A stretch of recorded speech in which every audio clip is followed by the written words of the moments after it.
रतनगढ़ की धरती का बढ़ाया जिन्होंने मान, विदुषी श्रीमती पुष्पलता जी मंडार है ज्ञान और मेहनत की पहचान। सबसे अधिक डिग्रियां लेकर किया नगर को गौरवान्वित, नारी शक्ति का उज्जवल दीप है जिनसे रोशन है राजस्थान। मंच पर विराजे हुए बहुत सारे हमारे रतनगढ़ के चुनिंदा लोग, उन सभी का नाम लेंगे तो समय ज़्यादा लगेगा, इसलिए सभी का हृदय से आभार। वासुदेव चावला जी, भागीरथ जी, इंदौरिया जी, मंडार साहब और विकास जी, मालू साहब, चेयरमैन साहब, जो लोग पधारे उन सभी का हार्दिक अभिवादन, अभिनंदन।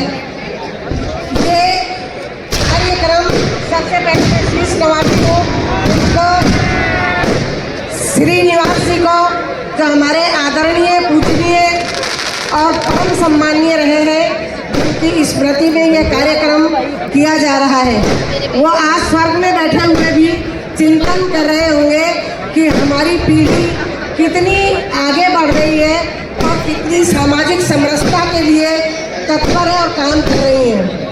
वैसे मेहनत में तो उनके सुपुत्र जयप्रकाश जी तामराज जी कम नहीं थे, लेकिन उनसे भी आगे निकल गए उनके सुपुत्र हेमंत जी, जो हर समय मेहनत का एक पर्याय है और इतने ज़्यादा सजीवता जिंदा दिल है कि वो सभी लोगों को अपना परिवार समझते हैं। और आप ये देखिए कि ये कार्यक्रम क्यों रखा गया है। सबसे बड़ी बात ये है कि वो ये चाहते हैं कि हमारे रतनगढ़ के लोग आनंदित रहें, उल्लासित रहें और मनोरंजन करते रहें। तो सबसे बड़ी बात तो ये है कि मैं थोड़ा समय आप लोगों का लूँगी। होली आखिर मनाई क्यों जाती है?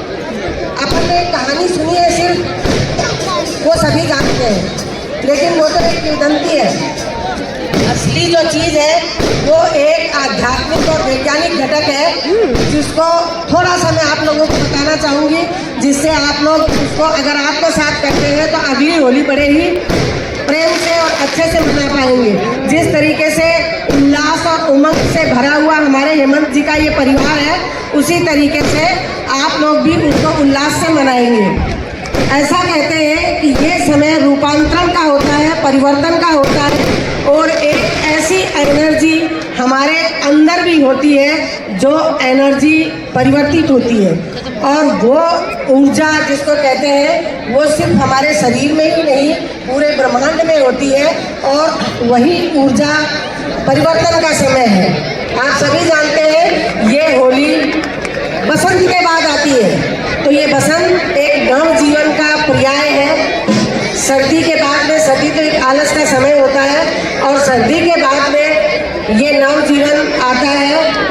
बसंत के समय नए पत्ते, नए फूल, नई फुलवारी एकदम से खिलती है। उसी तरीके से हमारे अंदर भी एक ऐसी ऊर्जा होती है जो रूपांतरित होती है, परिवर्तित होती है। ये ऊर्जा ऐसी होती है जो समय के साथ बदलती है, और ये पूर्णिमा के दिन होती है। और सबसे बड़ी बात, हेमंत जी ने इस बात को अच्छे से समझा कि एक संगीत और ये जो हमारे यहाँ ये ढोलक बज रही है या ये वाद्य यंत्र बज रहे हैं, इनके माध्यम से ऊर्जा का संचय बहुत बड़ा होता है, और इस ऊर्जा के संचय के लिए ही ये कार्यक्रम का आयोजन किया गया है। इसी तरीके से रंगों की होली मनाई जाती है अपने यहाँ। तो रंगों की क्यों होती है कि रंगीन जीवन, रंगीला हमारा राजस्थान कह रहे ना, तो रंगीला हमारा जीवन हो। इसमें लाल रंग एकदम से प्रेम का प्रतीक है, सुख का प्रतीक है। इसी तरीके से अलग अलग रंग है, तो ये एक जीवन का महत्वपूर्ण रंग है, और इसीलिए होली मनाई जाती है। और होली भी शुद्धिकरण और पवित्र रहने के लिए है। तो आप सभी लोग संगीत प्रेमी हैं, और इस संगीत के माध्यम से, क्योंकि कहने के लिए बहुत सारी बातें हैं, बहुत सारी चीज़ें हैं, परंतु क्योंकि हम यहाँ पर हेमंत जी ने इसलिए ये कार्यक्रम रखा है कि एक ऐसी ऊर्जा हमारे रतनगढ़ वासियों में, आने वाले लोगों में उत्पन्न हो, जो वो एक तरीके से नव जीवन का संचार करें और उत्तरोत्तर प्रगति करें और आगे बढ़ते जाएं।